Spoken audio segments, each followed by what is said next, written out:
सबको जय मसीह की रूपांतर चैनल में आपका स्वागत करती हूँ। इस वीडियो में हम देखेंगे कि एक व्यक्ति का शारीरिक रूप से अपंग होना यह कमजोरी जरूर है, पर वह मानसिक रूप से विकलांग नहीं होते। वैसे ही एक लड़की जो शारीरिक रूप से दोनों पैरों से अपंग थी, उसने भारत के लोगों के लिए और विशेष करके जहां सिर्फ लड़कों को ही शिक्षा दी जाती थी, ऐसे दिनों में भारत की तमिलनाडु की लड़कियों के लिए भी पढ़ाई का द्वार खोलने वाली एक महान व्यक्ति के बारे में जानकारी देना चाहती हूँ। तो आइए देखते हैं कौन थी वह महान व्यक्ति। उसका नाम था सारा टक्कर।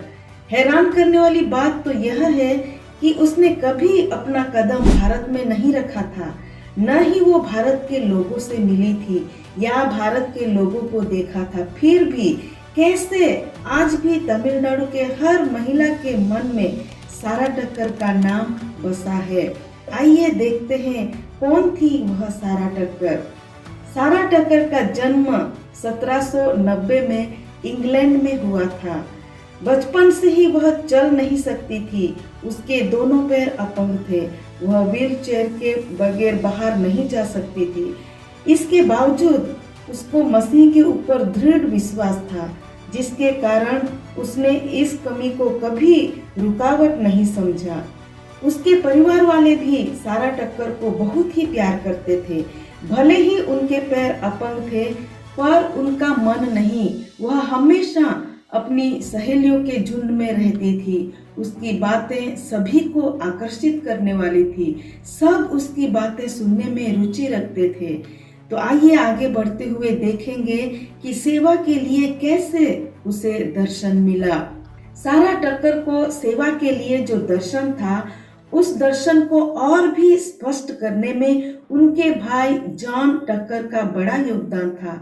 18वीं सदी में जॉन टक्कर भारत के तमिलनाडु के पालेमकोटे नामक जगह में एक मिशनरी के रूप में सेवा कर रहे थे।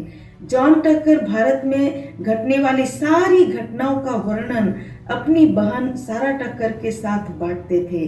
सारा अपंग होने के कारण वह अपना ज्यादातर समय घर में ही बिताती थी, इसलिए उसके भाई बार बार उसे खत के द्वारा सारी बातों को बताया करते थे।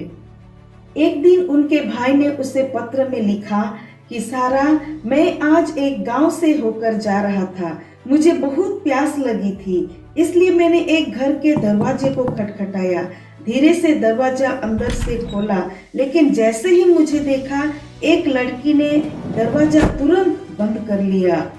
आगे वर्णन करते हुए जॉन टक्कर ने लिखा कि यहाँ की लड़कियों को पढ़ाई न होने के कारण किसी भी अनजान व्यक्ति को देखे तो वह डर जाती है, घर से बाहर ही नहीं निकलती, पूरा दिन घर में ही रहती है। यहाँ लड़कियों को पढ़ाई करना मना है। बचपन से ही इन लड़कियों को देवदासी के रूप में मंदिर में भेज दिया जाता है। इन बातों को पढ़कर सारा टक्कर अपने आंसुओं को रोक नहीं पाई। वह कहने लगी, हे प्रभु, मैं अपंग होते हुए भी पढ़ सकती हूँ, सब कुछ जान सकती हूँ। अगर उनके पास पढ़ाई नहीं है तो वे भी एक तरह से मेरे समान मन की अपंग ही तो है।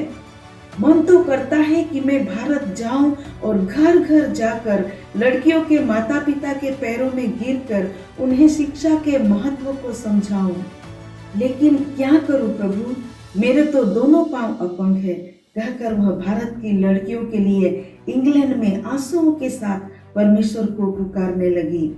इस दर्शन ने उसके मन में लड़कियों की पढ़ाई के लिए भूख और प्यास बढ़ाई। वह किसी भी हालत में भारत के तमिलनाडु में स्कूल की स्थापना के लिए पैसों का संग्रह करने लगी। अपने लिए जो सोना उनके माता पिता ने रखा था, उसे बेचकर पैसा जमा किया। अपने जन्मदिन में जो उसे गिफ्ट देना चाहते थे, उनको उसने कपड़ों के बदले पैसा ही मांगा, ताकि वह स्कूल बिल्डिंग के लिए पैसा जमा कर सके। इसके अलावा वह सिलाई के छोटे मोटे काम करती थी। उससे जो पैसा मिला उसे जमा किया, साथ ही साथ अपनी सहेलियों से इसके बारे में बताया। जितना हो सके उतनी मेहनत करके उसने 200 तोला सोना जमा करके उससे जो पैसा मिला वह अपने भाई को भारत भेजा, जिसके कारण 1843 में तमिलनाडु के कड़ैचीपुरम नामक जगह में महिलाओं के लिए टीचर ट्रेनिंग की स्थापना की गई। उसके बाद 1895 में पहली महिला कॉलेज की स्थापना की गई। सारा टक्कर 1857 में परमेश्वर के पास चली गई, लेकिन लगातार उनकी सहेलियों ने सारा के दर्शन को पूरा करने के लिए अपना काम जारी रखा। इस तरह तिरुनेलवेली में आज 20 से ज्यादा स्कूलों की स्थापना की गई है और हर साल 4000 लड़कियां अपनी पढ़ाई खत्म करके सारा टक्कर कॉलेज से बाहर जाती है। सारा टक्कर आज जीवित नहीं है, लेकिन उसका नाम और काम आज भी बुलंद है। परमेश्वर के लिए अपना त्याग करने वाले को परमेश्वर कभी नहीं त्यागते।